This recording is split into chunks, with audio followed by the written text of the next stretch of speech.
성인지 감수성이 부족한지를 판결문으로 다 알 수가 있습니까? 결국 지금까지 이제 30여 년 넘는 동안 이제 판사로서 법관으로서 걸어온 궤적을 봤을 때는 이분 같은 경우에는 대법 원장이 되고도 충분히 남는 분이다라고 생각을 하고요. 사실 이번 같은 경우에 이제 거의 1000페이지에 가까운 본인의 철학과 어떻게 보면 답변을 지금 국회에 제출했지 않습니까? 그 중에 세 가지를 얘기를 하고 있습니다. 본인의 철학으로. 첫 번째가 사법권의 독립. 두 번째가 법의 지배, 세 번째가 소수 보호 이 얘기를 하고 있는데요. 그 세 가지를 얘기하는 것은 특히 첫 번째 이제 사법권의 독립을 얘기하는 것은 그만큼 현재에 있는 김명수 대법원장 체제에 있어서의 어떤 정치적 편향성.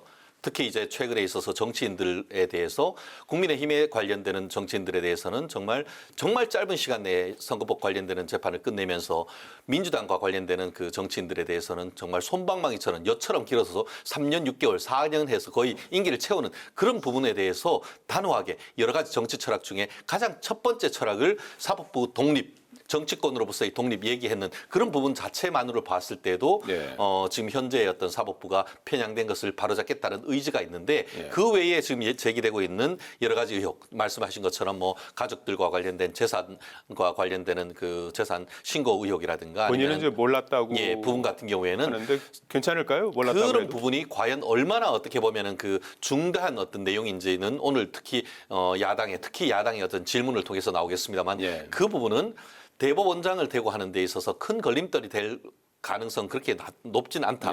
많은 부분은 의혹일 것이지 그 부분에 대해서는 상당 부분 어떻게 보면 의혹이 해소될 가능성이 좀 높지 않을까 예측을 합니다. 물론 청문회가 다 끝나봐야 결정을 할 수 있는 문제지만 장담할 수 없다. 그러니까 통과를 장담할 수 없다고 저는 봅니다.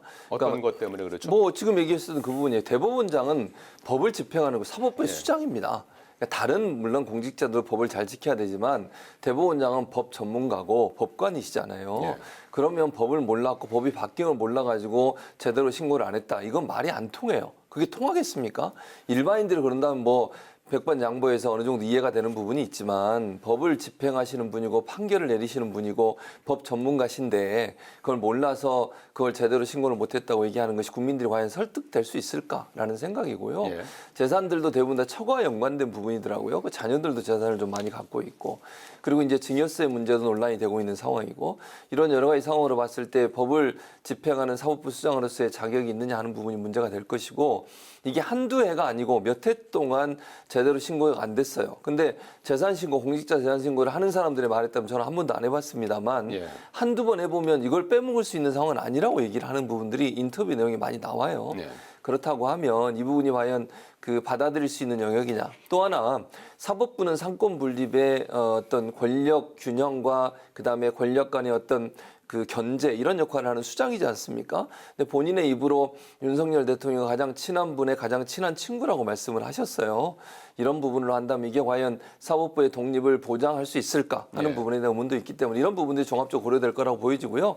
내일까지 청문회가 이루어지니까 어떤 내용이 또 나올지 모르겠습니다. 지금까지 나온 것 외에 그런 여러 가지를 종합적으로 판단해서 결정을 내릴 텐데 민주당이 지금으로 말씀드릴 수 있는 건 수월하게 통과될 거다 이렇게 장담할 수 있는 상황이 아니라고 봅니다.